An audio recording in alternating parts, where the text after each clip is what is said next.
Assalamualaikum warahmatullahi wabarakatuh.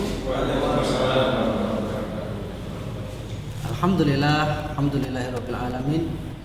Pada kesempatan malam hari ini kita akan mengikuti kegiatan fokus grup discussion. Pada kesempatan malam hari ini tentu kita memahami semuanya pandemi COVID-19 kurang lebih 2 tahun berlalu. Maka pada kesempatan malam hari ini kami akan mengadakan fokus group discussion yang mengambil tema pembelajaran tatap muka di masa pandemi. Semua elemen bangsa tentu memiliki kemerosotan-kemerosotan, hambatan-hambatan, tantangan-tantangan selama pandemi COVID-19 ini. Agar pandemi ini segera berakhir dan sesuai dengan tema kita fokus group discussion pada malam hari ini, pembelajaran tatap muka di masa pandemi. Ada solusi, ada masalah, ada pemecahannya. Tentu semua ini akan dijawab oleh para narasumber yang akan kami hadirkan di dalam fokus group discussion pada kesempatan malam hari ini. Tentu semuanya adalah sesuai dengan bidang keahliannya masing-masing. Pada fokus group discussion pada malam hari ini mengambil tema pembelajaran tatap muka di masa pandemi. Pada kesempatan malam hari ini akan kami tampilkan yang pertama. Beliau adalah seorang pakar kesehatan yang tentunya memahami hambatan, tantangan yang ada di lapangan oleh seorang pakar kesehatan.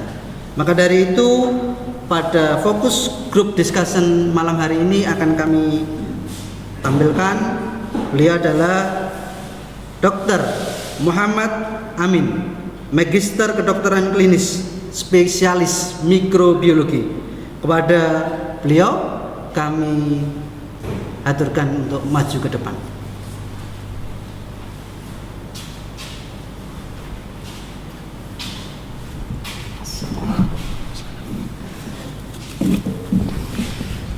Narasumber yang kami hadirkan di dalam fokus group discussion yang kedua, beliau adalah pakar pendidikan dan pemerhati tumbuh kembang anak. Beliau adalah salah satu dosen yang ada di universitas yang ada di Karsidenan Madiun. Beliau adalah Dr. Udin, Magister Pendidikan. Kepada beliau silahkan tampil ke depan.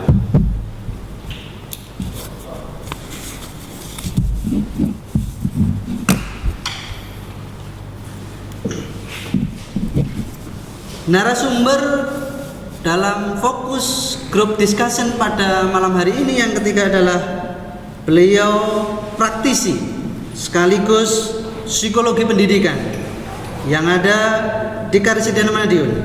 Beliau adalah Gatot Sarjana Psikologi Pendidikan. Pada beliau silahkan maju ke depan.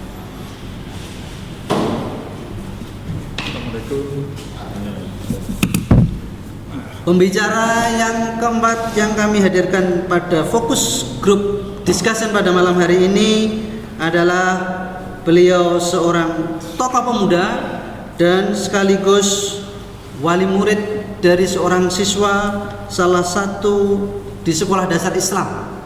Beliau adalah Muhammad Ilham Bowo. Kepada beliau kami aturkan untuk masuk ke dalam forum diskusi.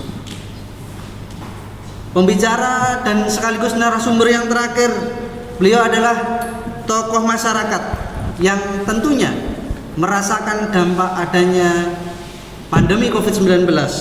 Maka dari itu kami hadirkan beliau adalah Ustadz Andi, selaku wali murid dan tokoh masyarakat pada forum grup discussion pada malam hari ini.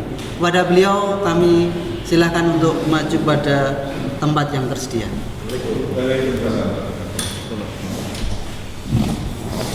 Assalamualaikum, selamat malam pada para pembicara semuanya yang hadir pada kesempatan malam hari ini. Terima kasih atas undangan yang kami minta sehingga pada kesempatan hari ini bisa hadir di dalam fokus grup discussion pada malam hari ini yang akan mengambil tema pembelajaran tatap muka di masa pandemi.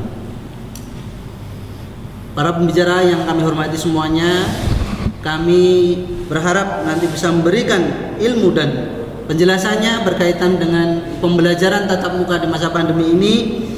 Saya beri waktu durasi 10 menit setiap pembicara. Kami ingin langsung bertanya, tentunya seorang pakar dan dosen yang telah mengalami di masa pandemi ini dengan adanya pembelajaran tatap muka ini. Kepada Bapak Dr. Udin Magister Pendidikan bisa menyampaikan berkaitan dengan catatan-catatan selama pembelajaran di masa pandemi ini, Ustaz. Silahkan, waktu kami berikan 10 menit. Assalamualaikum warahmatullahi wabarakatuh. Innal hamdalillah nahmaduhu wa nasta'inuhu wa nastaghfiruh wa na'udzu billahi min syururi anfusina wa min sayyiati a'malina may yahdihillahu fala mudhillalah wa may yudlil fala hadiyalah. Asyhadu an la ilaha illallah wahdahu la syarikalah wa asyhadu anna sayyidina Muhammadan abduhu wa rasuluhu la nabiyya ba'da. Alhamdulillah, dalam kesempatan yang mulia di malam hari ini kita diberi kesempatan untuk menyampaikan terkait dengan pembelajaran tatap muka di era pandemi ini. Namun sebelumnya saya sampaikan terima kasih atas undangannya yang telah diberikan kepada kami dan kesempatan ini. Oleh sebab itu, jazakumullah khairan katsira kepada semuanya yang hadir di dalam FGD Focus Group Discussion yang diadakan di malam hari ini. Tentu ini akan sangat-sangat bermanfaat untuk kita semua. Yang pertama saya sampaikan terkait dengan pembelajaran di era pandemi, bahwa berdasarkan riset, wawancara, kemudian studi dokumen yang selama ini terjadi di tengah-tengah umat, kita tahu bahwa berdasarkan riset itu maka semuanya ini berlaku berdasarkan kebijakan-kebijakan yang telah diberlakukan oleh negara. Yang pertama adalah kebijakan yang terkait dengan physical distancing, atau bahwa kita tidak boleh berdekatan ketika kita melakukan pembelajaran di sekolah ataupun dimanapun berada. Maka kebijakan ini juga terkait dengan kita harus mencuci tangan dengan sabun, kemudian menjaga jarak, kemudian kita dibatasi tidak boleh berkerumun dan lain sebagainya. Maka dari kebijakan-kebijakan yang telah diberlakukan oleh pemerintah negara kita ini, maka akan berdampak sangat luas, baik itu di lingkup keluarga, di masyarakat, dan bahkan sampai ke negara. Maka dampak yang telah diberlakukan oleh negara kita, oleh pemerintah kita, oleh penguasa ini juga akan berdampak di dalam dunia pendidikan. Para peserta FGD Focus Group Discussion yang di malam hari ini bisa menghadiri dan bisa mendengarkan live streamingnya, maka saya sampaikan terkait dengan dampak dari kebijakan-kebijakan yang telah diberlakukan oleh pemerintah kita atau diberlakukan oleh negara terkait dengan pembelajaran. Berdampak pada pembelajaran, maka mulai dari prasekolah, SD, SMP, SMA sampai perguruan tinggi, ini sangat berdampak sekali. Pembatasan-pembatasan itu tidak hanya pembatasan hanya skala kecil, namun dampaknya begitu besar, begitu luas dampaknya di tengah-tengah umat ini. Terkait dengan pembelajaran, katakanlah seperti itu. Pembelajaran ini yang semula bisa bertatap muka, siswa bisa bertatap muka dengan guru, terus kemudian jadwal pelajaran disusun dengan begitu rapi, terus kemudian waktu-waktunya, waktu normal, maka ilmu yang didapatkan di dalam pembelajaran ini bagi anak akan bisa maksimal.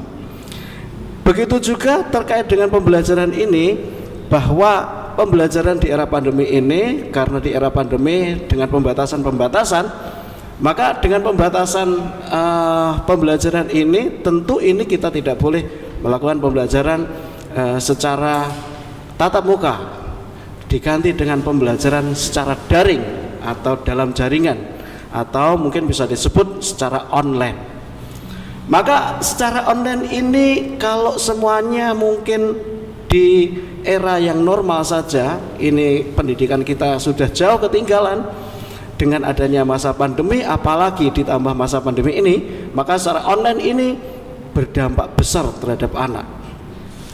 Yang pertama adalah bagi anak, secara sarana dan prasarana yang ada di dalam pembelajaran, anak tidak semua anak mempunyai sarana dan prasarana yang memadai untuk melakukan pembelajaran secara daring atau secara online. Begitu juga orang tua, tidak semua orang tua kaya bisa membelikan alat sebagai sarana untuk belajar secara daring atau secara online. Di sisi yang lain, di dalam pendidikan itu ada 3 ranah yang harus dicapai oleh anak, yang harus dikuasai oleh anak. Yang pertama adalah ranah kognitif, yang kedua adalah afektif, yang ketiga adalah ranah psikomotor. Maka dari sisi ranah kognitif saja, pembelajaran secara daring ini, maka kurikulumnya juga tidak memadai untuk diberlakukan. Artinya apa? Secara kognitif anak itu tidak mempunyai wawasan yang begitu luas terkait dengan apa yang didapatkan. Guru pun tidak semua guru menguasai IT. Apalagi di era pembelajaran tatap muka ini, ya, di sebelum era pembelajaran daring saja, ya, kekurangan-kekurangan itu tampak, kerusakan-kerusakan itu tampak, sumber sarana prasarana itu tampak. Maka ikhwanul kiram rahimakumullah, para peserta diskusi fokus grup diskusian di malam hari ini, tentu 3 ranah ini, kognitif, afektif, dan psikomotor. Afektif yang terkait dengan sikap, maka sikap ini bagi anak tidak bisa anak mendapatkan sikap yang baik karena tidak adanya pendidikan dari guru. Guru sebagai pendidik, maka tidak bisa mendidik secara langsung bagaimana memberikan contoh-contoh yang baik terkait dengan sikap, saksiyah, kalau di dalam Islamnya adalah saksiyah. Begitu juga secara psikomotor, maka psikomotor ranah-ranah ini tidak akan didapatkan secara maksimal oleh siswa dengan adanya pembelajaran secara daring. Maka dengan pemberlakuan kebijakan-kebijakan yang dilakukan oleh negara, oleh pemimpin kita, oleh pemerintah kita, maka pemerintah melakukan teori generalisasi. Dari awal tidak diberlakukan siapa yang sakit, siapa yang tidak sakit, maka tidak bisa diberlakukan secara generalisasi bahwa semuanya dianggap semuanya sakit, sehingga pembelajaran ini akan merugikan bagi siswa. Ditambah lagi kurikulum yang tidak memadai, maka yang dihasilkan adalah hasil dari kurikulum itu sendiri, akhirnya bagi anak bisa disebut krisis kepercayaan, krisis pendidikan, krisis saksiyah, krisis kepribadian, krisis sikap, dan juga krisis prestasi. Oleh sebab itu, pembelajaran di era daring ini, secara online ini, tidak bisa menghasilkan pembelajaran secara maksimal, alias bagi anak merugikan betul terhadap anak. Ditambah lagi di sisi yang lain, perguruan tinggi sendiri tidak bisa mencetak para guru-guru yang sudah disiapkan untuk menghadapi era pandemi. Akhirnya yang didapatkan apa? Guru-guru di era pandemi ini tidak bisa mengajar secara baik, secara maksimal, sehingga dengan adanya kurikulum yang juga tidak maksimal, dan ditambah lagi kebijakan-kebijakan dari negara yang tidak pro dengan umat, pro dengan masyarakat, pro dengan anak dan sekolah, maka yang didapatkan adalah sebuah keniscayaan. Artinya pendidikan secara yang didapatkan oleh anak tidak bisa mendapatkan pendidikan yang baik dan benar. Ya, mungkin Pak dosen, itu Pak dosen, mungkin di tingkat tingkat universitas juga kena dampaknya, di sekolah menengah atas juga kena dampaknya, di sekolah menengah pertama dan sekolah dasar tentu juga kena dampaknya. Pak dosen, satu pertanyaan, apa dan bagaimana arah pendidikan di masa yang akan datang apabila pembelajaran tatap muka akan diberlakukan di suatu daerah? Iya. 2 menit aja.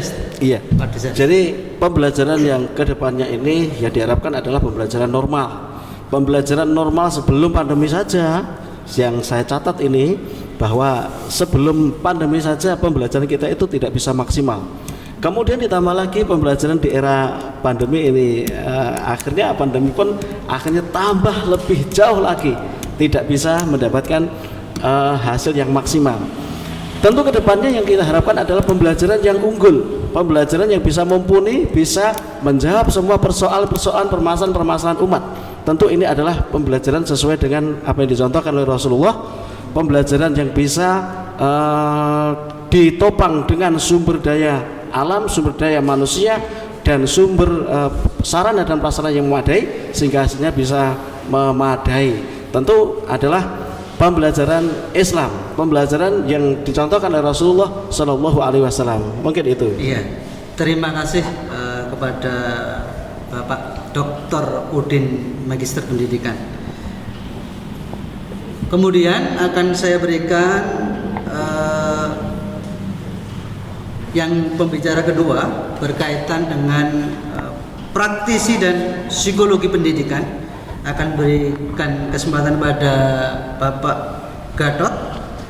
Apa hambatan dan tantangan guru dalam pembelajaran daring di masa pandemi? Tentu berkaitan serius dengan psikologi dalam pembelajaran. Mungkin bisa diberikan apa itu waktunya, Ustaz? Terima kasih. Bismillahirrahmanirrahim. Assalamualaikum warahmatullahi wabarakatuh. Waalaikumsalam. Iya, pertanyaan yang sangat bagus sekali. Ini tadi apa yang disampaikan oleh Dr. Udin ini memang betul-betul nyata. Makanya ini saya juga data saya itu nyata, bukan fiktif, betul-betul realita dan otentik. Dan dapat saya simpulkan to the point aja bahwa hambatan tantangan sebagai guru yang mengajar di sekolah dan adanya pandemi itu ada saja, ya. Dan ini saya simpulkan pertama mengenai hambatannya itu peralatannya adalah perangkat alat komunikasi. Jadi alat komunikasi itu memang sangat penting. Ini saya bagi lagi adalah mengenai HP. HP itu ternyata dari sekian anak, hampir apalagi di desa, itu 90% belum punya HP. Kasihan sekali, padahal HP itu adalah salah satu alat yang utama. Yang kedua adalah orang tua. Orang tua itu HP-nya kadang-kadang dibawa oleh orang tua. Ada orang tua punya HP, tapi untuk pembelajaran anak itu kadang-kadang dibawa untuk kerja. Jadi kalau ada informasi mengenai tugas-tugas itu harus menunggu bapaknya pulang kerja. Ini jadi laporannya sampai malam, kadang-kadang sampai pagi. Yang ketiga, HP itu punyanya saudaranya jauh. Ini salah satu kendala kita untuk bisa berkomunikasi dengan baik. Yang B adalah sinyal. Sinyalnya itu kalau di lingkungan mungkin daerah-daerah tertentu itu pertama kadang-kadang tidak ada sama sekali. Kita sudah semaksimal mungkin ternyata sinyalnya tidak ada. Yang kedua, lemot. Ya, kadang-kadang sinyal itu kadang ada, kadang-kadang tidak. Ini justru banyak tidaknya. Yang ketiga adalah tidak konsisten.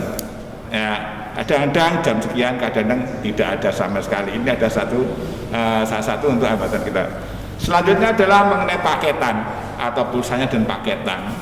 Itu tidak punya sama sekali atau paketannya terbatas. Ini bapak-bapak yang sangat salah satu yang menjadi kendala kita ada pertama tadi sudah sampaikan adalah peralatannya. Yang kedua adalah SDM, sumber daya manusia. Ini termasuk satu kemampuan dan kemauan anak di dalam belajar di rumah. Itu beda dengan kalau kita face to face offline dengan bapak ibu guru. Kalau sudah di rumah itu memang dunia main. Makanya kalau sudah pulang atau mungkin sudah di rumah itu motivasinya rendah. Yang kedua adalah pendidikan orang tua terbatas. Kadang-kadang terutama di desa itu orang tua itu SD atau SMP, justru kebanyakan ada SD, itu untuk mendampingi anak-anak itu sudah tidak mampu. Kalau zaman dulu mungkin dia sudah bisa mengikuti, sekarang dengan perkembangan ilmu, pengetahuan, orang tua itu kadang sudah tidak bisa mengikuti perkembangan ilmu. Jadi kalau ada tugas-tugas itu cenderung anak dibiarkan untuk belajar, entah benar atau tidak, dan kadang-kadang yang lebih parah ada dikerjakan oleh orang tua. Anak sudah malas sama sekali. Selanjutnya adalah kemauan orang tua atau saudara untuk mendampingi anak-anaknya atau adiknya belajar. Bapak ibunya pulang kerja sudah capek, saudaranya juga capek. Jadi anak itu untuk mengirim tugas itu sama sekali banyak yang tidak terkirim. Selanjutnya adalah moral dan mental anak yang kurang terkendali. Kalau anak-anak di rumah itu kadang-kadang sudah terbaur dengan masyarakat, dengan teman-temannya. Jadi moral mentalnya anak-anak itu hanya terbatas keluarga dan masyarakat, tidak bertanggung jawab atas perkembangan moral mental anak. Ini. Selanjutnya adalah mengenai ekonomi keluarga, paketan dan membeli HP Android atau WiFi. Ini kadang-kadang orang tua harus menghutang ke sana kemari. Kadang-kadang HP-nya itu HP yang beli murah-murah. Itu ternyata juga menghambat untuk bisa mengirimkan tugas-tugasnya. Selanjutnya adalah kemampuan guru di bidang IT. Tadi sudah disampaikan Dr. Din, memang mayoritas guru-guru yang usianya sudah 45 ke atas atau 50 tahun ke atas itu mayoritas kalau di sekolah-sekolah itu sudah kemampuannya itu untuk mengikuti IT itu sudah tidak ada kemauan ini. Selanjutnya yang dapat saya sampaikan adalah mengenai solusinya. Solusi yang pernah saya sampaikan untuk biar istilahnya pembelajaran itu tetap berlangsung dengan baik, itu adalah saya nekat dengan luring. Saya izin kepada kepala sekolah, walaupun sebenarnya kepala sekolah sudah memberi warning, peringatan jangan, tapi saya nekat dengan sistem prokes yang betul-betul diterapkan oleh Departemen Kesehatan. Yang pertama adalah untuk 50% saya masukkan 50%, tiap hari 50% gantian-gantian itu. Terus mengenai prokes disiplin prokes itu betul-betul saya periksa. Terus selanjutnya mungkin sehat walafiat, saya cek and recheck kesehatannya bagaimana. Kalau mau sakit itu tidak usah ikut, dan durasi belajarnya itu saya kurangi. Itu tiap hari. Walaupun sekolah lain mungkin teman-teman saya libur, saya pasti nekat. Kepala sekolah masih memberikan lampu hijau, silakan. Itu. Yang penting apa yang dipersyaratkan itu tetap bisa diberlakukan. Terus memotivasi terus anak-anak. Jadi untuk mengurangi anak-anak itu malas untuk belajar di rumah, makanya salah satu cara adalah itu. Terus bantuan dari pemerintah sekarang alhamdulillah itu ada paketan dari pemerintah itu. Kalau guru kalau nggak salah 42% giga ya, 42 giga, kalau anak-anak itu 35 giga. Nah ini yang menjadi kendala, kadang-kadang paketan itu nggak nyampe ke HP-nya anak, ada ke HP-nya saudaranya atau mungkin ke orang tuanya. Selanjutnya adalah sering kami ini diberikan training, seminar-seminar atau pembelajaran mengenai IT. Tapi berhubung mungkin ini sudah guru-guru itu rata-rata sudah males untuk belajar IT, makanya pembelajaran adalah cukup seperti itu saja. Tantangan selama ini yang dalam pandemi kami bisa menerapkan metode-metode, trik-trik atau mungkin cara-cara baru untuk bisa belajar anak itu tetap konsisten. Demikian Pak. Iya, tentu di masa pandemi yang kurang lebih 2 tahun ini, secara psikologi baik pendidik, baik siswa, baik orang tua dan elemen yang ada di tengah-tengah masyarakat terkena dampaknya. Mungkin bisa memberikan apa dan bagaimana dampak secara psikologis tatkala pembelajaran tatap muka ini diberlakukan di masa pandemi di suatu daerah. Iya.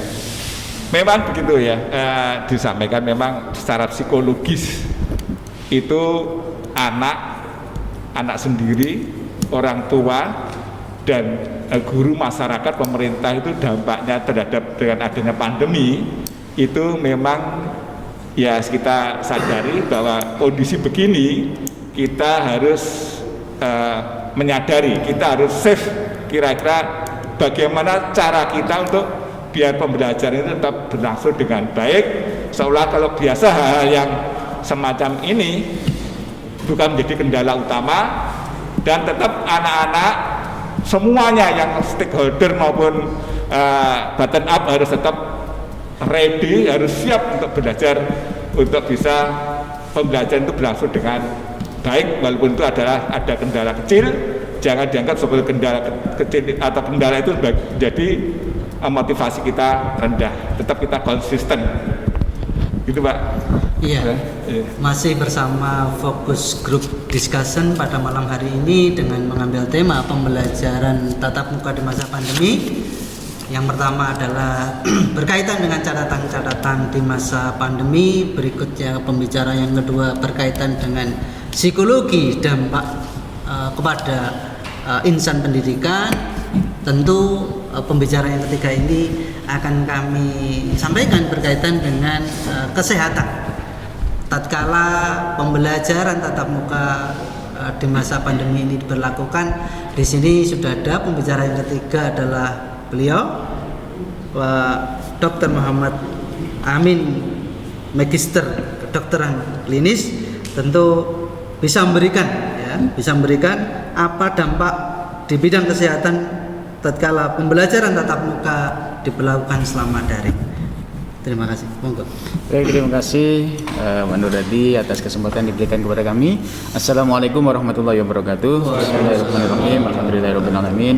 Allahumma shalli ala Muhammad wa ala Muhammad. Senang sekali pada malam hari ini kita bisa berdiskusi mengenai hal yang sekarang sedang terjadi, yaitu dampak dari pandemi Covid ini di bidang pendidikan adalah diberlakukannya metode penyampaian pembelajaran secara jaringan atau secara online. Ini sebenarnya bukan hanya menimpa para siswa, tapi juga menimpa kami para tenaga kesehatan, baik itu dokter, perawat, bidan ataupun apoteker. Kita semua juga belajar secara online. Jadi seminar-seminar itu diadakan juga secara online. Saya pikir ini adalah merupakan satu hal yang kita harus ambil keputusan ini bahwa pendidikan ini dilakukan secara online dalam rangka menyikapi penularan atau menghindarkan penularan penyakit COVID-19 ini. Oleh karena memang dalam kajian-kajian yang dilakukan oleh berbagai center kesehatan yang menyatakan bahwa penyakit COVID-19 ini menular secara droplet, jadi melalui saluran pernafasan. Ketika orang itu bertemu maka akan tertular. Ketika tidak bertemu maka potensi tertular itu enggak ada. Sehingga memang tidak boleh bertemu. Ini satu hal yang sangat logis sekali ketika kemudian kita menyikapinya, kita meresponnya dengan menunda pertemuan, termasuk dalam hal pembelajaran ini sehingga kemudian kita melakukan secara online. Nah, apakah ada dampaknya di bidang kesehatan? Saudara sekalian, untuk melihat apakah ada dampak apakah tidak, maka kita berbicara di dua hal ya. Yang pertama adalah berbicara di bidang potensi, kemudian yang kedua kita berbicara di bidang fakta ya. Kalau di bidang potensi, saya pikir juga ada saja dampak yang mungkin terjadi ya di bidang kesehatan. Misalnya dampak positifnya apa ketika online, maka ya tidak terjadi penularan gitu ya, tidak terjadi penularan penyakit COVID-19 ini, sehingga kemudian orang tidak menjadi sakit, sehingga kemudian tidak terjadi mortalitas atau kematian karena penyakit COVID-19 ini dan seterusnya. Kemudian apakah ada dampak negatifnya? Secara potensi ada gitu ya, secara potensi ada. Apa itu? Misalnya oleh karena peserta didik baik itu mulai dari tingkat dasar sampai perguruan tinggi atau bahkan kami para tenaga kesehatan yang juga masih melakukan long life education, ini mungkin secara kesehatan mata ya, karena kita harus mantengin gadget setiap hari dengan durasi sekian jam, itu mungkin juga akan melelahkan bagi mata kita. Potensi ini ada saja ya. Akan tapi setelah kami lakukan browsing ya, untuk melihat apakah ada penelitian di lapangan mengenai dampak negatif di bidang kesehatan mata ini, ternyata sampai sekarang kami masih belum menemukan ya. Setidaknya kami belum menemukan. Kami sudah cari. Kami juga sudah menanyakan kepada sejawat kami di Kolegium Mata, ternyata juga masih belum ada pembahasan secara khusus ya mengenai apa dampak pembelajaran secara online ini pada kesehatan mata. Kemudian yang kedua, secara potensi tingkat ergonomisitas, perbandingan ergonomisitas antara tempat duduk di rumah dengan tempat duduk di sekolah ini juga sampai saat ini pun kami juga masih belum mempunyai data yang akurat, data yang pasti apakah tempat duduk di sekolah itu lebih ergonomis sehingga tidak menyebabkan kelainan tulang belakang, misalkan skoliosis atau kifosis ya, tulang belakang yang miring misalkan ya, atau lordosis ya, atau itu nggak ada sampai sekarang masih belum ada penelitian. Dan kami juga sudah konfirmasi kepada sejawat kami di bidang rehabilitasi medik juga, sampai sekarang masih belum ada kajian yang seperti itu. Kemudian ada hasil penelitian yang dilakukan oleh Universitas Pegri Madiun ya, berkaitan dengan bagaimana efektivitas kemudian penerimaan mahasiswa berkaitan dengan metode online ini. Jadi mereka melakukan penelitian membandingkan atau mencari data apakah efektif ya pembelajaran secara online ini. Mereka rupanya melakukan pembelajaran secara kombinasi ya, ada yang online, ada yang offline. Akan tapi saya pikir ini juga masih belum bisa dijadikan sebagai acuan untuk mengeneralisir, karena mereka ini mahasiswa, dan mahasiswa yang dilakukan penelitian kepada mereka, subjek penelitiannya itu adalah mahasiswa pekerja. Jadi kalau pekerja ya kita sudah bisa memberikan membayangkan ya, bahwa mereka itu kalau disuruh datang ke kampus barangkali juga lebih suka mereka online gitu ya, sehingga ketika ada COVID-19 ini dilakukan pembelajaran secara online, mereka suka gitu ya, dibandingkan dengan ketika mereka harus datang ke kampus, habis bekerja datang ke kampus capek ngantuk, padahal mereka harus belajar pada saat itu. Nah ini mereka anggap nggak efektif, jadi lebih efektif bagi mereka itu pembelajaran secara secara kombinasi ya, ada online-nya, ada offline-nya. Jadi sekitar 78% ya, mereka mengatakan bahwa sistem pembelajaran secara modifikasi ini secara gabungan antara offline dan online ini efektif ya, sedangkan 22% yang lainnya mengatakan tidak efektif. Jadi saya pikir data-data yang ada itu menunjukkan bahwa ya untuk lakukan sesuatu yang berbeda dengan yang selama ini berubah dari offline menjadi online, itu saya pikir merupakan satu hal yang sangat besar ya, oleh karena dialami oleh semua peserta didik ataupun juga para guru gitu ya, sehingga adaptasinya ini barangkali membutuhkan waktu yang lama gitu ya, sehingga ada ketidaknyamanan di sana sini seperti tadi disampaikan oleh Dr. Udin ataupun oleh Pak Gatot. Ada ketidaknyamanan, ada ketidaksiapan, itu sesuatu yang saya pikir wajar ya, ada ketidaksiapan. Nah, barangkali ada satu pembahasan yang tidak kalah menarik sebenarnya dari sisi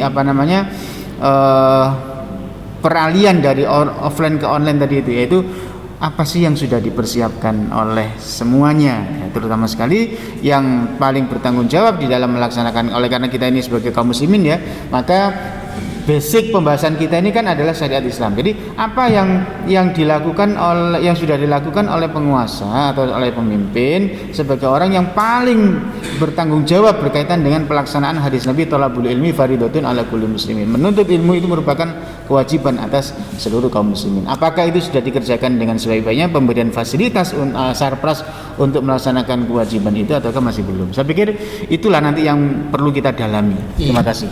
Iya Pak Dokter. Kalau Pak Dokter tadi menyampaikan seperti itu, mungkin ada satu pertanyaan dari saya Pak Dokter. Apa dan bagaimana kiat-kiat agar pendidik dan terdidik itu bisa belajar dengan sehat tatkala pembelajaran tatap muka di masa pandemi ini diberlakukan di suatu daerah, dan agar tidak menjadikan kewaswasan bagi seorang orang tua yang ada di rumah. Ya, baik, terima kasih Pak Nurhadi.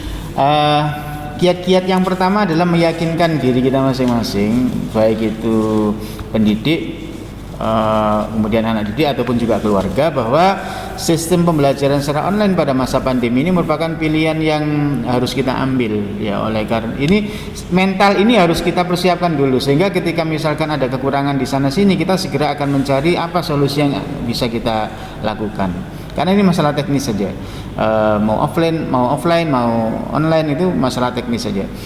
Jadi mental bahwa kita harus ambil ini pembelajaran online. Oleh karena ketika kita paksakan untuk offline, potensi penularan itu pasti akan masih ada, masih besar, ya. Terutama sekali pada masa-masa peak atau masa puncak penularan penyakit COVID-19 ini. Kemudian yang kedua, tentu ini tidak hanya di masa pandemi, sebenarnya di masa offline sekalipun itu pengetahuan mengenai bagaimana posisi duduk yang seharusnya, kemudian bagaimana penempatan tempat duduk untuk murid-murid khususnya yang mempunyai keterbatasan di dalam indera penglihatan, ini ditempatkan dengan bagus, ya, sehingga tidak ada gangguan ketika mereka misalkan melihat objek-objek yang jauh atau objek-objek yang dekat, ini tidak ada gangguan. Nah, ini mungkin juga perlu nanti melibatkan orang-orang yang memang mempunyai skill, mempunyai keahlian di bidang ilmu kesehatan mata, gitu ya, dan juga ilmu rehabilitasi medik, ya, sehingga nanti akan bisa ditentukan kira-kira bangku untuk anak-anak itu seperti apa, meja untuk anak-anak itu seperti apa, tidak terlalu rendah dan juga nggak terlalu tinggi dan nyaman. Demikian juga ketika pembelajaran online ini, nah di rumah yang harus dipersiapkan apa. Saya pikir perlu juga pelibatan dari para pakar tadi itu, dokter mata dan para ahli rehabilitasi medik. Iya. Terima kasih Pak Dokter, masih dalam forum group discussion dengan mengambil tema pembelajaran tatap muka di masa pandemi. Tadi sudah disampaikan materi dari praktisi pendidikan, yang berikutnya adalah pakar kesehatan. Tentu tidak menjadi kelaziman apabila tidak disampaikan oleh tokoh pemuda dan wali murid yang tentu mempunyai calon-calon generasi di masa yang akan datang tatkala terjadinya pandemi COVID-19 ini kurang lebih 2 tahun. Pemateri yang keempat atau pembicara yang keempat adalah seorang tokoh pemuda sekaligus wali murid yang mempunyai calon generasi-generasi di masa yang akan datang, tentu yang berdampak langsung. Muhammad Ilham Bowo yang akan menyampaikan, ya, dampak di bidang sosial pembelajaran selama pandemi. Monggo, 10 menit waktunya. Assalamualaikum warahmatullahi wabarakatuh. Waalaikumsalam. Alhamdulillahirabbil alamin, wassalatu wassalamu ala asrofil anbiya'i wal mursalin wa ala alihi washabihi ajmain, amma ba'du. kalau kita berbicara tentang bagaimana tata kelola di dampak yang nyata real di dalam kehidupan sosial ketika diterapkannya sistem pembelajaran sistem online, itu kita bisa akan melihat. Jadi kalau di rumah saya sendiri itu kan ada 4 anak yang memiliki jenjang pendidikan yang berbeda-beda. Ada yang satunya sudah kuliah, satunya SMA, SMP dan SD. Dan mereka itu memiliki kalau kita bicara perkuliahan, memiliki kultur sosial yang berbeda. Kemudian anak-anak SMA juga sama. Yang menjadi persoalan sekarang itu adalah ketika dampak yang bisa kita rasakan langsung itu ketika pembelajaran online itu kan dibatasi jam sampai jam 12 malam. Jadi pengiriman tugas itu sampai jam 12 malam. Jadi jeda dari pagi sampai jam 12 malam itu padahal pengerjaannya kalau efektifnya waktu itu cuma butuh waktu 2 jam. Jadi yang demikian panjangnya itu ya main game. Maaf, kalau di rumah saya sendiri, ini anak laki-laki saya. Jadi kalau ketika dia itu belajar, konsentrasinya itu maksimal konsentrasinya. Itu anak SMP. Itu konsentrasinya maksimal itu hanya 30 menit. Mentok. Setelah itu sudah tergoda dengan game, kan begitu. Apalagi nanti kalau sudah bicara tentang chattingan, sudah ini udah Terus itu dari kalau kita bicara skop kecil di keluarga saya pribadi itu begitu. Tapi kalau bagaimana dalam skop lingkungan dengan durasi waktu yang panjang itu luar biasa. Kalau kita melihat sekarang ini baru ngetren itu namanya kehidupan angkringan. Jadi kalau kita melihat bagaimana kehidupan angkringan itu, jenengan akan bisa melihat bagaimana kalau dulu tahun 80-an ya, angkringan itu identik dengan orang-orang tua yang biasa untuk ngopi, ngobrol bareng, kan begitu ya. Tapi sekarang saya katakan dari 10 tempat angkringan itu saya katakan 100% itu pemuda. Dan itu usia produktif.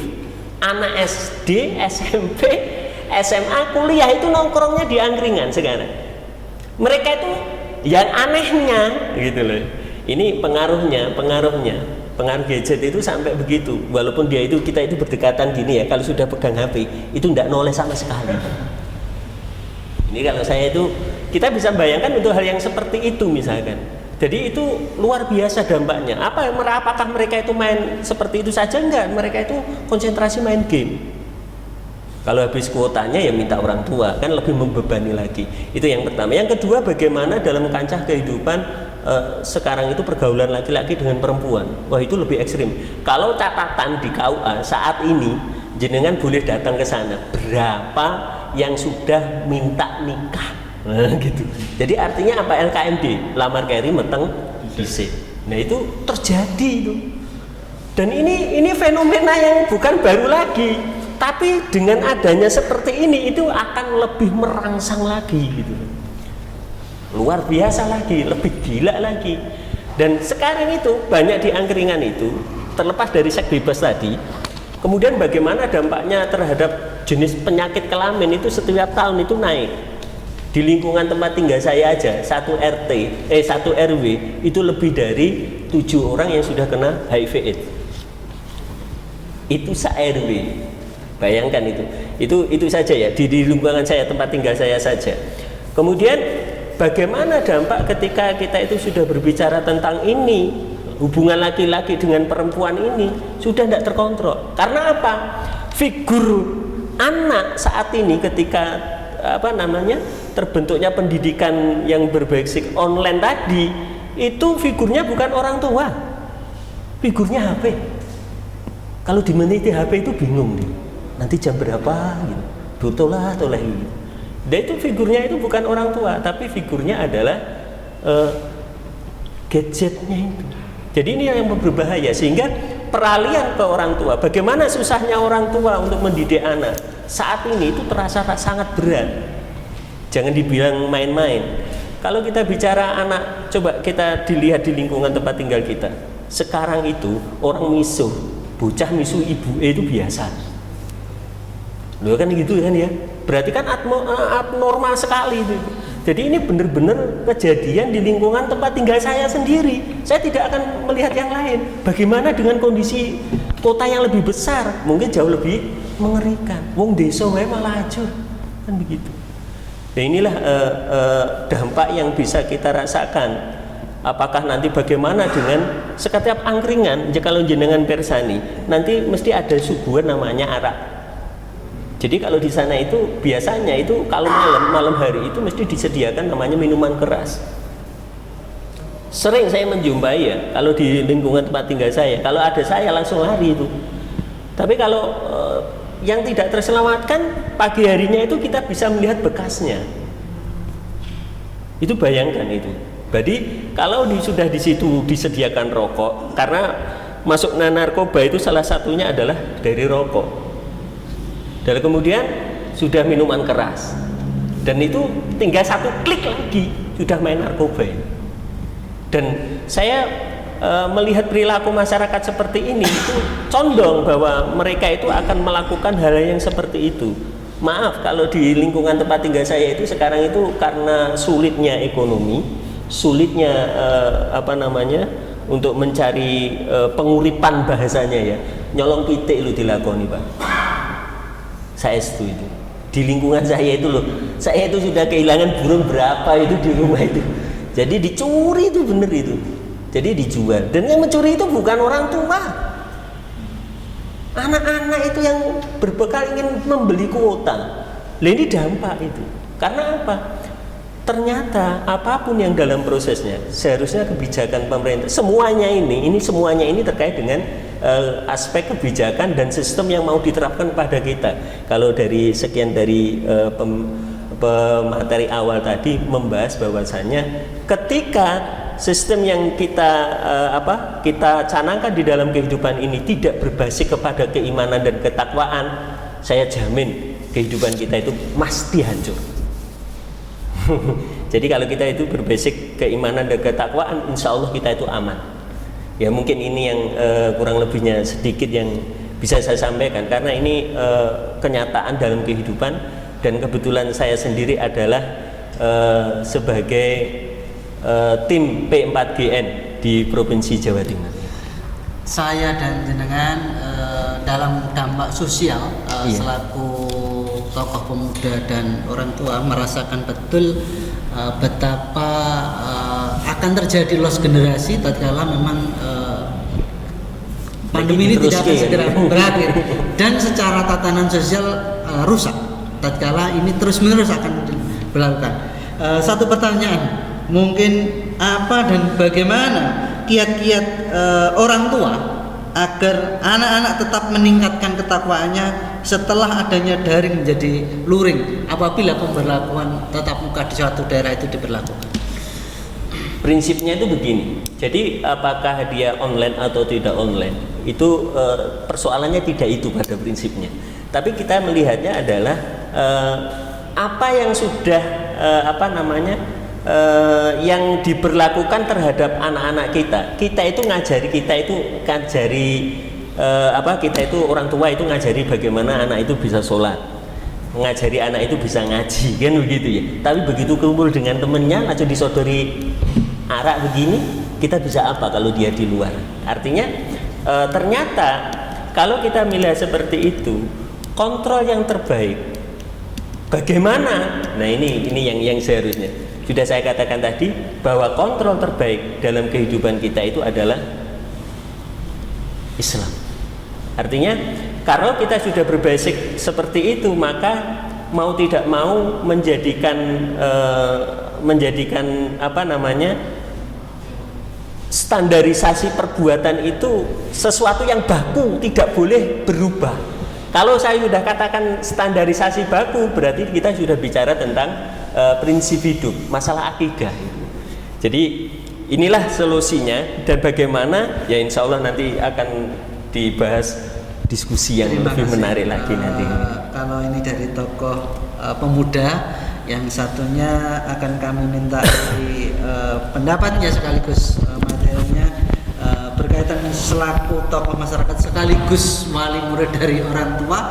Kalau tadi menyampaikan akan terjadi loss generasi di tatanan masyarakat dampak dari adanya pandemi ini, kepada Ustadz Andi, bagaimana agar kalau PTM ini memang akan diterapkan dan masih ada kekhawatiran di antara orang tua, sekaligus apakah harapan dan yang diinginkan oleh orang tua agar sistem yang dijadikan rujukan agar menjadikan anak-anaknya menjadi generasi-generasi yang cemerlang itu yang seperti apa? Mungkin bisa diberikan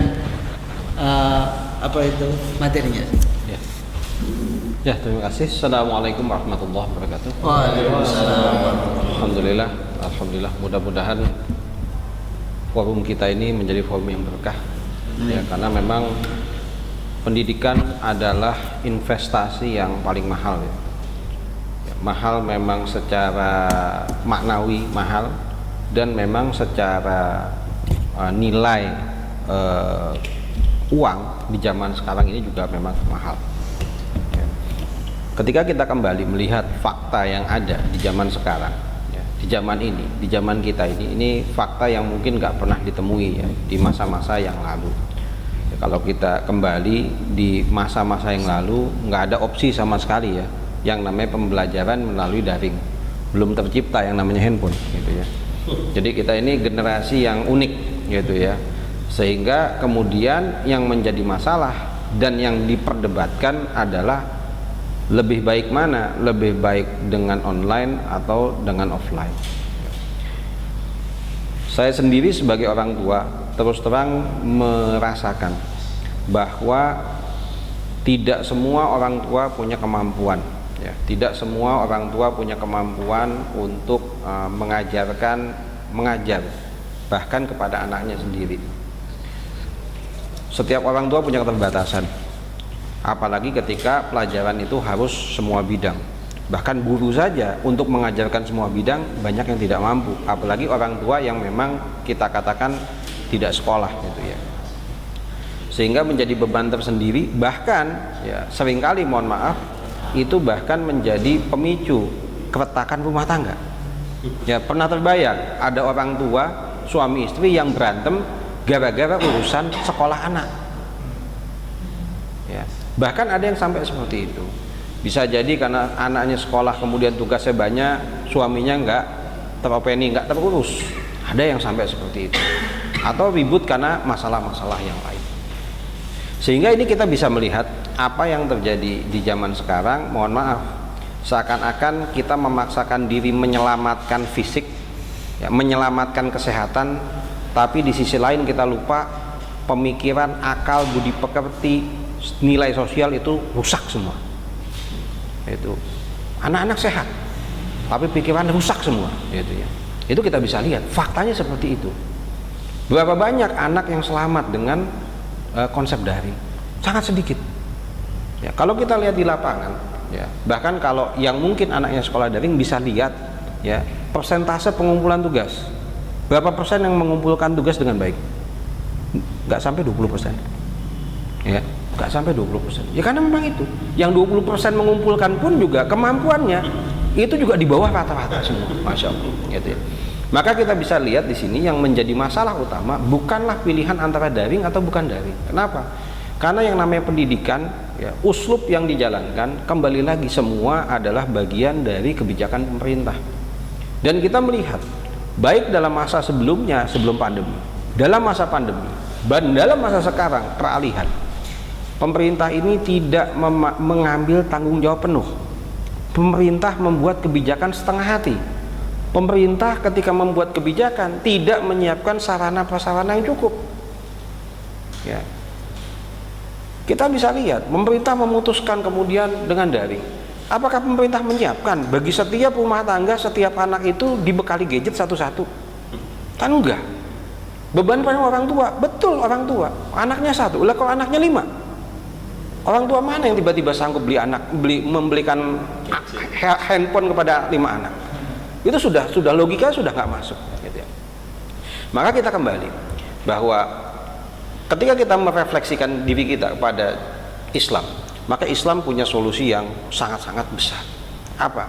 Islam adalah bangsa pertama dengan peradaban pertama di dunia yang mewajibkan pendidikan bagi setiap golongan, mewajibkan pendidikan bagi setiap kalangan, mewajibkan pendidikan bagi setiap usia. Ya.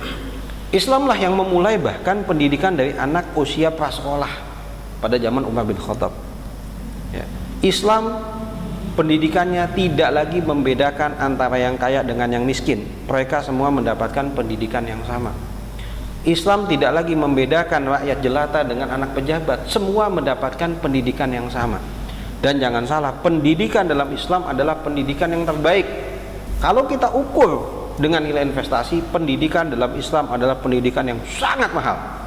Bahkan bisa kita katakan pendidikan termahal. Tapi dalam Islam seluruh biaya pendidikan ditanggung oleh negara. Itulah yang membedakan.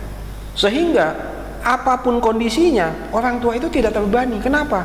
Apapun kebijakan pendidikan yang dibuat negara dalam sistem Islam, itu semua sarana prasarana, semua dampak yang dibutuhkan itu kembali semua harus disediakan oleh negara. Negaralah yang bertanggung jawab. Inilah yang saya maksud ketika pemerintah memiliki kewajiban mengambil tanggung jawab penuh. Bukan hanya sekedar melemparkan bola panas yang membuat kuping panas, kepala panas. Itu yang ada orang tua marah-marah, suami istri marah-marah, anak marah pada orang tua marah sama anak. Gara-gara orang tua, seorang ibu marah sama anak, suaminya pulang yang ada emosinya masih tinggi. Capek, orang tuanya marah, akhirnya cekcok. Coba bayangkan. Saya bilang kondisi sekarang ini kondisi yang menyelamatkan fisik, menyelamatkan raga, tapi menghancurkan perasaan, menghancurkan tatanan, menghancurkan pemikiran dan menghancurkan nilai-nilai sosial. Ya. Jadi kembali lagi bahwa yang menjadi penting bagi kita adalah bagaimana pemegang kebijakan yang seharusnya memberikan solusi bukan setengah-setengah, tapi memberikan solusi yang utuh. Solusi ketika diberikan tanggung jawab utuh terhadap solusi tersebut. Mungkin itu. Iya, Ustadz Andi, tentu apa harapan dari orang tua yang seperti itu dengan banyaknya elemen yang ada di tatanan masyarakat ini menjadikan apa yang menjadikan harapan orang tua itu besar, tetapi fakta di tengah-tengah kita itu tidak sama. Maka bagaimana agar semua elemen baik di tatanan pendidik, orang tua, baik di bidang kesehatan, agar orang tua ini bisa mencontoh, elemen-elemen bahasa ini bisa mencontoh seperti sistem yang Anda sampaikan tadi berupa Islam tadi. Ya. Jadi memang kalau kita merefleksikan pada kondisi sekarang, ya, untuk saya sendiri terus terang saya lebih cenderung ya kita mengembalikan kepada pembelajaran tatap muka. Tapi segala konsekuensi yang harus diambil dengan pembatasan, dengan mau nggak mau pembelajaran tatap muka, tapi harus tetap menjaga protokol kesehatan, berarti membutuhkan sekolah lebih luas, membutuhkan guru lebih banyak, membutuhkan waktu yang juga lebih panjang. Nah, yang seharusnya ya ini menjadi tanggung jawab pemegang kebijakan, bukan orang tua yang pusing. Orang tua punya keinginan adalah anaknya itu terdidik menjadi orang yang memang baik, orang yang bukan hanya baik secara ilmu, baik secara ketakwaan, ya, dan juga baik juga secara keislaman. Ya.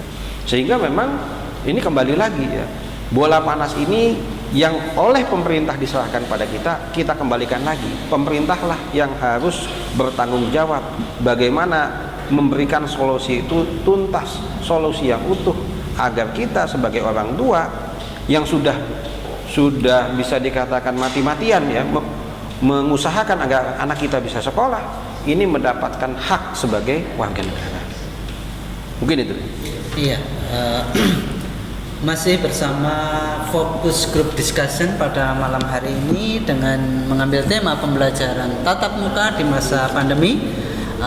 Semua pemateri telah menyampaikan materinya dengan baik sehingga menjadikan semuanya ya yang ada di tengah-tengah masyarakat bisa memahami dan mengerti apa yang telah disampaikan.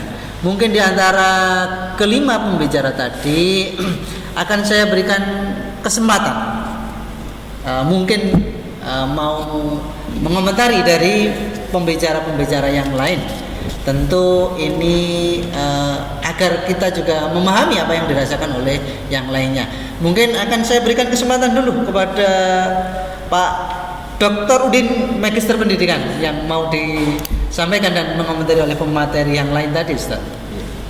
Terima kasih atas waktu yang telah diberikan kepada saya terkait dengan fokus group discussion yang di malam hari ini penuh dengan hangat ya, dari berbagai narasumber menyampaikan materinya, paparannya yang begitu jelas, gamblang dan lain sebagainya. Namun ada catatan-catatan dari kami, dari saya terkait dengan pembelajaran ini ya, sebagaimana yang terjadi di tengah-tengah umat ini ya, sebagaimana yang disampaikan oleh Pak Dokter tadi ya. Pak Dokter tadi menyampaikan bahwa pembelajaran di era pandemi ini memang menunda pertemuan. Kita tahu bahwa siswa ya, jadi haknya siswa itu di dalam ranah pendidikan itu terkait dengan 3 hal. Yang pertama tadi adalah afektif ya, terus kemudian psikomotornya, kognitifnya. Jadi secara kognitif, kalau era pembelajaran di era pandemi yang seperti ini tidak dapat apa-apa. Sudah disampaikan oleh banyak teman-teman tadi, materi sudah menyampaikan bahwa secara keilmuan, wawasan, terus kemudian materi yang didapatkan ya, fokusnya untuk belajar hanya 30 menit coba. Itu berarti dapat apa? Selebihnya main game dan lain sebagainya. Nah, ini artinya secara kognitif wawasannya kurang, keilmuannya tidak dapat. Maka yang terjadi adalah jangan heran kalau di tengah-tengah masyarakat ini terjadi kenakalan. Bahkan yang saya soroti juga di perguruan tinggi ini, ketika saya ngajar ya seperti itu, maka yang terjadi banyak terjadi juga di pelecehan di perguruan tinggi ya. Saya juga mencatat, ada beberapa catatan dari saya terkait dengan perguruan tinggi di kedokteran ini, Pak Dokter ini. Kedokteran itu terus ilmunya piye kan begitu ya, keilmuannya itu seperti apa di kedokteran dilakukan dengan daring, dengan online, yang seharusnya praktek bisa praktek ini, terus kemudian di farmasi juga terjadi seperti itu. Jadi secara kognitif mereka tidak dapat ya, tidak maksimal, dapatnya itu dapat tapi tidak maksimal. Yang seharusnya yang namanya dokter itu harus menguasai keilmuan prakteknya, terus kemudian sehingga ketika terjun di tengah-tengah masyarakat itu bisa langsung siap pakai. Kemudian secara afektif ya, sikapnya itu juga tidak dapat ketika kita harus berlama-lama untuk menunda pertemuan di dalam pembelajaran ini. Maka sikapnya anak itu kita tahu seperti itu ya. Seperti yang disampaikan oleh pemateri tadi yang lain ya, menyampaikan bahwa banyak ngangkrengnya daripada belajarnya. Kalau hanya fokusnya 30 menit dan lain sebagainya, seperti yang disampaikan oleh Pak Dokter tadi ya. Jadi kita harus menunda pertemuan karena ini bahaya, karena ini ya. Berawal dari kebijakan yang disampaikan oleh pemerintah ataupun penguasa tadi ya. Kalau saya menilai ini salah kebijakan. Kenapa salah kebijakan? Karena menggunakan teori generalisasi. Teori generalisasi bagaimana? Semuanya dianggap bermasalah dengan sakit semuanya. Jadi tidak yang mana yang sakit, terus kemudian yang tidak sakit yang mana dan lain sebagainya. Maka secara sikap afektifnya tidak dapat ya. Kemudian secara psikomotornya, bagaimana skillnya, bagaimana ketika kita belajar. Belajar di era masa offline saja kita tidak banyak dapat kok begitu. Jadi apalagi di dalam masa online ini kita tidak dapat. Begitu juga saya catat lagi bahwa kalau saya menyampaikan teori jendela pecah ya, ada sebuah teori namanya ternyata ada teori jendela pecah. Bagaimana pecahnya jendela itu ternyata bisa mengakibatkan banyak permasalahan. Ketika di suatu rumah ada jendela tidak segera diperbaiki, bagaimana dampaknya? Ada pencuri masuk, ada angin masuk, bahaya sekali. Belum lagi jendelanya itu dibiarkan terus kemudian yang lainnya rontok lagi. Nah, satu permasalahan tidak diselesaikan dulu permasalahan itu, maka yang terjadi adalah sebagaimana di era pembelajaran yang di era pandemi seperti ini. Maka kebijakan-kebijakan itu kita harus evaluasi bagaimana kebijakan ini bisa menghasilkan pembelajaran yang unggul ya. Bagaimana bisa menghasilkan generasi yang unggul, bagaimana pembelajaran ini akan menghasilkan sebuah hasil yang maksimal secara psikomotor, afektif, kognitifnya, sehingga hak-hak yang harus diterima oleh anak itu dapat. Ya mungkin itu. Iya, Pak dosen menguatkan ya atau mengomentari dari materi Pak Dokter ini yang tentunya bagaimana kualitas pendidikan di kedokteran dan sekaligus dampak-dampaknya. Mungkin dari Pak Dokter sendiri bisa memberikan argumentasinya. Ya baik, terima kasih atas atensinya Pak Udin. Jadi sebenarnya kan kalau dibilang bahwa kebijakan ini adalah kebijakan yang salah ya, atau kebijakan yang setengah hati ya, saya pikir ya iya juga gitu ya. Jadi kebijakan ini bukan kebijakan yang 100% tepat gitu ya. Jadi semuanya dikatakan sakit atau semua diasumsikan sebagai orang yang carrier gitu. Sehingga memang dulu ya di awal-awal sebenarnya ketika kita membicarakan mengenai bagaimana sebaiknya sikap kita semua baik itu pemerintah maupun rakyat dalam merespon pandemi ini, dan wabil khusus kita sekarang membicarakan respon di bidang pendidikan ini kan tidak bisa istilahnya itu mengambil dari satu sisi kepentingan saja. Jadi ketika misalkan kita berbicara mengenai bahwa penularan penyakit ini terjadi dan ada memang orang yang sakit, ada orang yang tidak sakit tapi dia carrier, ada orang yang tidak sakit dan dia betul-betul nggak sakit, maka semestinya memang secara logika orang yang tidak sakit ya, ketika dia tidak mengandung virus sama sekali, dia bukan carrier, maka ketika dia berinteraksi ya apa yang akan ditularkan, dia juga nggak membawa virus kan dalam saluran pernafasannya, sehingga orang-orang ini mestinya tetap dipersilakan untuk memakmurkan dunia, apakah itu untuk belajar, apakah untuk bekerja dan seterusnya. Akan tetapi kan faktanya pada saat-saat awal pandemi kita tahu bahwa sarana untuk memastikan apakah yang bersangkutan itu tidak sakit dan benar-benar bebas dari virus itu kan tidak ada. Pemeriksaan PCR itu kalau di awal-awal dulu yang ada di Jawa Timur itu cuma di mana ITD ya, di UNER saja ya, atau mungkin juga di BPLK.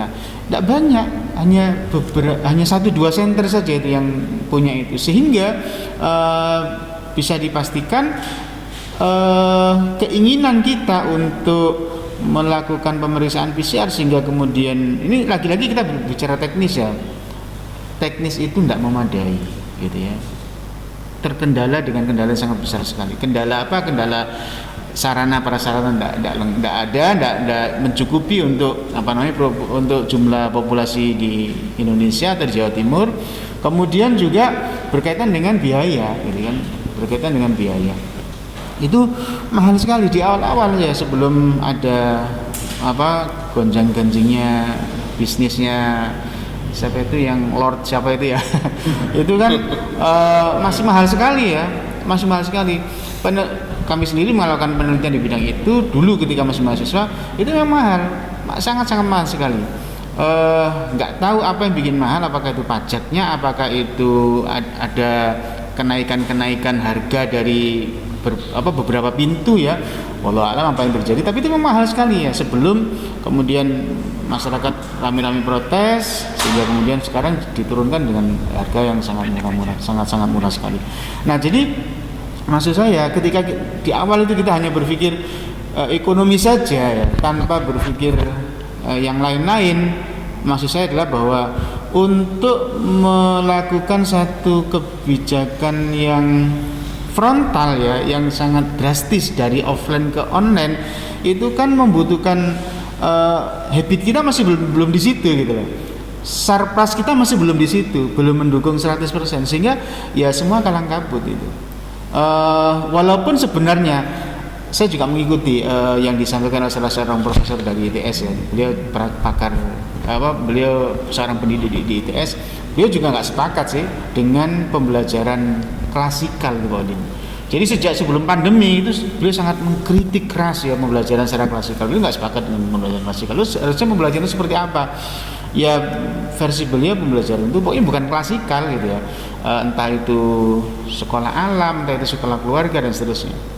Jadi kalau saya tertarik sebenarnya dengan apa yang disampaikan oleh Ustadz Andi dan Ustadz Ilham tadi, bahwa persoalannya adalah pendidikan ini harus dikelola dengan benar. Jadi tadi di awal saya katakan bahwa untuk menjalankan hadis thalabul ilmi fardhatun ala kulli muslimin, menuntut ilmu merupakan kewajiban ya, faridoh ya, kewajiban ala kulli muslimin atas seluruh kaum muslimin, maka ini kan mestinya harus difasilitasi gitu. Siapa yang memfasilitasi? Baik itu kurikulumnya maupun pembiayaan, tadi saya sampaikan oleh Ustaz Andi, itu adalah pemerintah.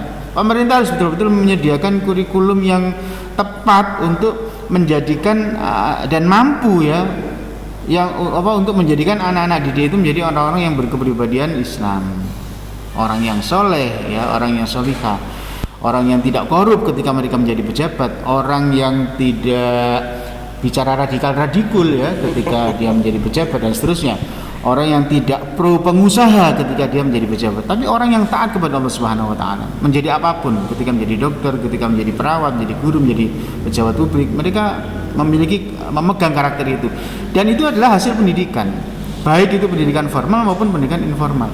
Nah, kurikulum ini saat ini kan kita katakan nggak mampu kan, kurikulum ini nggak mampu. Mana buktinya nggak mampu? Anda jangan sekedar ngomong. Lah kita lihat saja ada berapa banyak pejabat yang menjadi pasiennya KPK coba. Ini baru di bidang korupsi saja. Belum lagi statementnya mantan ketua MK yang dulu ya, Profesor Mahfud, yang dia mengatakan bahwa tidak satu pun undang-undang yang ada di Indonesia ini merupakan undang-undang yang betul-betul pro kepada rakyat, tapi adalah pro pengusaha. Masa hasil pendidikan yang berkarakter yang baik itu seperti itu, menghasilkan mereka ketika bekerja membuat undang-undang, menghasilkan undang-undang yang tidak pro rakyat, padahal mereka itu adalah anak-anaknya rakyat kan. Jadi ini tidak masuk akal. Saya pikir fakta-fakta itu fakta yang sangat telanjang sekali, bahwa kurikulum pendidikan kita nggak mampu menciptakan orang-orang yang kita inginkan. Jadi ada persoalan. Saya pikir itu, baik kurikulum itu dilaksanakan secara online maupun offline, itu sama saja. Lah, kenapa kalau ketika online ini kok menjadi kacau balau seperti ini? Karena ketidaksiapan kita, perubahan yang sangat drastis ya, tidak didukung oleh, kita belum mempunyai habit yang seperti itu online ya.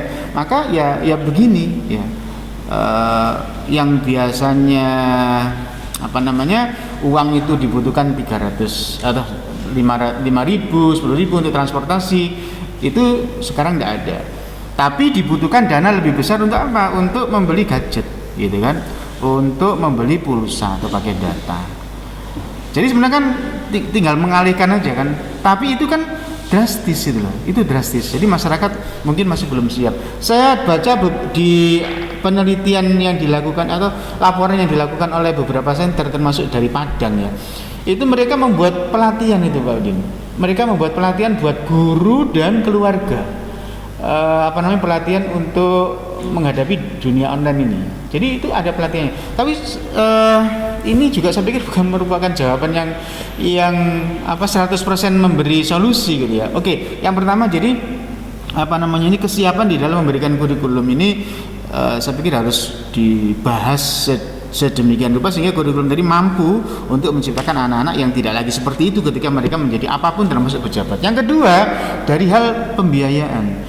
Dan yang ketiga, ya, pembiayaan tadi kan sekolah itu adalah merupakan hak setiap, atau bukan sekolah, pendidikan yaitu merupakan hak untuk setiap warga negara. Bukan hanya orang-orang yang kaya saja, gitu. Bukan hanya orang-orang kaya saja, tapi semua warga negara seharusnya memiliki hak untuk bisa mengakses kepada pendidikan yang baik dan bermutu.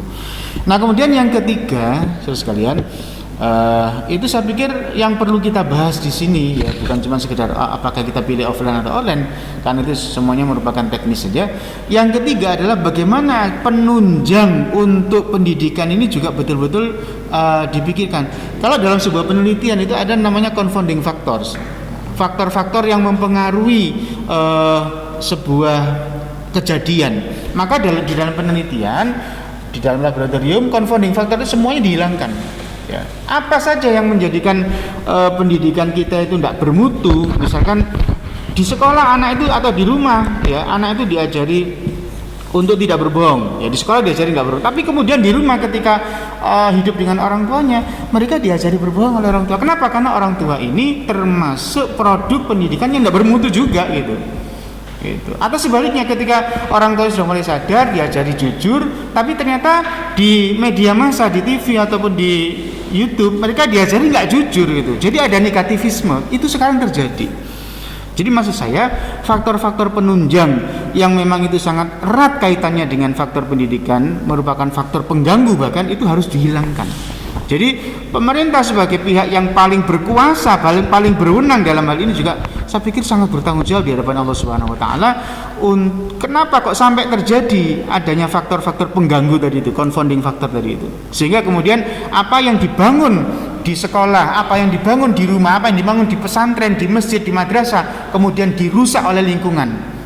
Nah, ini mestinya 3 hal tadi menjadi perhatian kita. Kurikulumnya, pembiayaannya, dan faktor-faktor penunjang atau confounding factor tadi itu. Jadi bukan hanya apakah daring atau luring yang kita bahas, karena itu merupakan teknis saja, akan tapi 3 hal tadi saya pikir penting sekali untuk kita bahas. Dan oleh karena kita ini kaum muslimin, maka basic pembahasan kita harus jelas, yaitu Islam, bukan yang lain. Terima kasih. Iya, terima kasih kepada Pak Dokter. Kesempatan kedua berkaitan dengan tentu arah perubahan politik, arah perubahan pendidikan yang mengarah kepada ketakwaan itu menjadikan urgensi yang sangat penting sekali agar generasi kita menjadi generasi yang cemerlang. Nah, ini berkaitan dengan itu tentu orang tua selaku tokoh pemuda yang mempunyai anak seperti itu, sehingga apakah Muhammad Ilham ini juga menyetujui apa yang disampaikan oleh wali murid yang lain, yaitu Ustadz Andi, yang Ustadz Andi tadi menyampaikan bahwa butuhnya sistem alternatif yang menjadikan anak-anaknya itu adalah anak-anak yang menjadikan generasi yang cemerlang adalah Islam. Mungkin bisa diberikan komentar terhadap wali murid yang lain, apakah menyetujui dengan sistem yang disampaikan oleh Ustadz Andi tadi. Jadi kalau kita kan sekarang ini kan ditunjukkan sebuah realitas. Jadi realitas ganti rezim. Jadi kalau kita bahasakannya begitu ya, ganti rezim dengan model gaya kayak apapun, yang model gaya perlente sampai model gaya merakyat, gaya ngere, bahasanya begitu. Tetaplah ketika saya punya pandangan bahwasanya apapun yang akan terjadi, kalau masih yang dipakai itu kendaraan yang sama, hasilnya juga akan sama walaupun supirnya beda, kan begitu ya. Artinya kalau ini sesuatu yang memang tidak bisa diperbaiki, dan saya juga akan lebih mengatakan dengan tegas, saya sepakat adanya sebuah alternatif. Jadi kan banyak pilihan. Kalau sekarang kita dihadapkan pada sebuah realitas yang itu jelas-jelas tidak memberikan solusi apapun terhadap diri kita, itu kan berarti jangka panjang. Sebagai orang tua, saya juga was-was gitu loh. Semua orang tua saat ini saya katakan akan was-was. Kenapa? Karena mereka, anak-anak itu sekarang itu lebih percaya kepada teman dekatnya dibanding orang tuanya. Kalau tadi dikatakan oleh Pak Dokter ya, itu memang realitas yang nyata saat ini. Sudah saya katakan tadi sejak awal bahwasanya figur anak itu saat ini karena didaring selama 2 tahun itu, figurnya itu bukan bapak dan ibunya, tapi ini loh yang di depan ini. Jadi memang ya seperti itu. Kalau dia dengan ini dia bisa konsentrasi luar biasa ini. Walaupun 12 jam dia bisa konsentrasi di sini. Tapi diminta untuk aktivitas belajar non sewu. Cuman butuh waktu mereka hanya bertahan selama 30 menit dan itu realitas yang terjadi pada bukan orang lain tapi itu anak saya. Dan sebagian besar ternyata di lingkungan tempat tinggal saya itu sama seperti itu. Sehingga kalau dikatakan bagaimana apakah ini perlu adanya alternatif yang lain, saya katakan iya. Iya, mungkin Ustaz Andi selaku wali murid sekaligus mempunyai anak yang agar menjadikan generasi yang cemerlang di masa yang akan datang, mungkin saya beri waktu 3-5 menit. Ya, jadi memang kita ini berhadapan dengan fakta yang tidak ideal. Ya. Kenapa? Dimana pemerintah yang seharusnya memiliki tanggung jawab, karena pemerintahlah yang punya kekuasaan, pemerintah yang punya kebijakan, akan tetapi faktanya hanya menelurkan kebijakan yang setengah hati, kebijakan yang setengah matang. Nah, repotnya sisa ekses akibat dari kebijakan itu semuanya dilempar bolanya kepada masyarakat. Dan repotnya adalah sebagian besar masyarakat kita nggak sanggup, nggak siap. Ya, bukan cuma nggak siap, tapi nggak sanggup. Ya, kita nggak cerita bukan masalah merubah habit kebiasaan, tapi karena memang masyarakat kita memang tidak sanggup. Tidak semua masyarakat kemudian memiliki kemampuan bahkan ya untuk mengajar anaknya. Ditambah lagi ini harus mendampingi anak dalam belajar online. Nah, kembali lagi masalahnya bukan masalah online atau offline, masalahnya adalah pemerintah seharusnya memberikan solusi tuntas. Ketika solusinya adalah online, seluruh sarana prasarana disediakan. Kalau solusinya offline, maka seluruh dampak-dampak yang ditimbulkan itu juga harus disiapkan. Ketika bicara biayanya mahal, resiko Anda pemerintah, Anda yang punya dana. Kalau nggak sanggup, silahkan Anda turun, kan sederhana, ya kan? Toh faktanya dana kita masih banyak. Indonesia ini dananya ini sangat-sangat besar, gitu ya. Kita sumber daya alam kita besar, gitu kan? Segala macam juga masih besar. Dana-dana yang ada juga masih banyak. Bahkan dana bansos sampai hilang di korupsi, gitu ya. Padahal jika itu dialihkan ke biaya pendidikan, wah, itu besar sekali, gitu ya. Maka kita berharap mudah-mudahan pemerintah ini terketuk hatinya, ya. Bagaimana memperbaiki ini? Ya, memperbaiki ini bukan dengan memperbaiki tambal sulam, tapi memperbaiki secara total. Seperti yang ditegaskan oleh Pak Ilham tadi, bukan hanya sekedar mengganti supirnya, tapi juga mengganti kendaraannya. Ya, coba deh, ya, dengan kendaraan lain, dengan konsep lain, dengan sistem lain. Ya, jangan terus menggunakan sistem yang sama. Ya, seperti kata pepatah, hanya orang bodoh yang mengerjakan hal yang sama, tapi menginginkan hasil yang berbeda. Oke, itu dari saya. Ya, terima kasih atas waktu yang diluangkan dalam fokus group discussion pada malam hari ini pada semua materi. Sebelum kami tutup, akan kami berikan sebuah kesimpulan berkaitan dengan fokus group discussion pada malam hari ini. Pembelajaran di masa pandemi mengharuskan sebuah tata kelola yang mendasar, perubahan yang besar baik di kalangan pendidik, terdidik di bidang kesehatan, dan sekaligus dalam sistem tatanan sosial.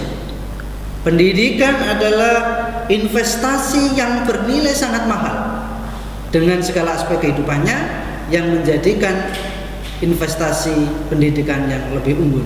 Tentu ini ditanggung oleh sebuah penguasa yang concern terhadap pendidikan, dan sekaligus alternatif sistem Islam lah pengganti perubahan yang terjadi di dalam susunan kemasyarakatan pada kesempatan malam hari ini. Terima kasih.